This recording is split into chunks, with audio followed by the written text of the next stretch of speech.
ألا لله الدين الخالص.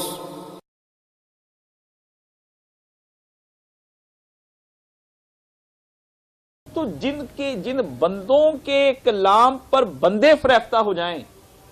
اور بندوں کو کہیں آشش کر اٹھیں کہ آہا ہا ہا کیا بات ہے، تو ان بندوں کو جس نے بنایا ہے اللہ رب العالمین، اس کا کلام کیسا ہوگا، بندے اس پہ کیسے نہ آشش کر اٹھیں۔ جو نہیں آشش کرتا، یا تو وہ اس تقریر کے مفہوم کو نہیں سمجھ پایا،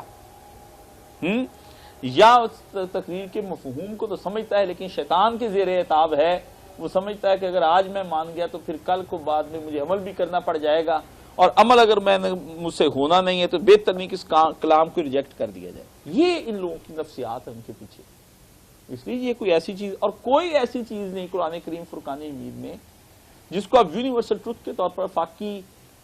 سچائی کے طور پر لوگوں کے سامنے نہ لا سکیں۔ جیسے سورج نکلتا ہے اور اس سے پوری دنیا کیا ہوتی ہے، فیضیاب ہوتی ہے، حرارت بھی ہے، روشنی بھی ہے اس کے اندر، اور ساری دنیا آپ دیکھتے ہیں پھل پکتے ہیں، پھول کھلتے ہیں، اور انسان سے روشنی حاصل کرتے ہیں، اور پھر آپ دیکھتے ہیں کہ اس سے انسانوں کو حرارت ملتی نہیں، حرارت ہی پچھلے دنوں تو کیسی تباہی اتری ہوئی تھی۔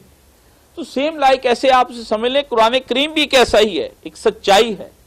کوئی بات اس کے اندر ایسی نہیں، اللہ ایک ہے، یہ ایک سچائی ہے، اسی کی عبادت جب ایک ہے تو پھر عبادت بھی اسی ایک کی کرنی چاہیے، ٹھیک ہے نا، کسی اور سے ڈرنے کی ضرورت نہیں ہے، اسی سے ڈرنے کی ضرورت ہے، ٹھیک ہے نا، اور جو وہ کہتا ہے مان چکے کائنات کا مالک ہے، پھر ماننی بھی اس کی چاہیے، جو باتیں سچ سچ ہیں وہ اس نے کہہ دی، اور اپنے وحد ہونے پہ جو دلیل دینے کے بعد بتایا کہ ایسی صفتیں دوسروں کے اندر دکھا دو ہم بھی مان جائیں گے، پھر کوئی اور ویسی دلیل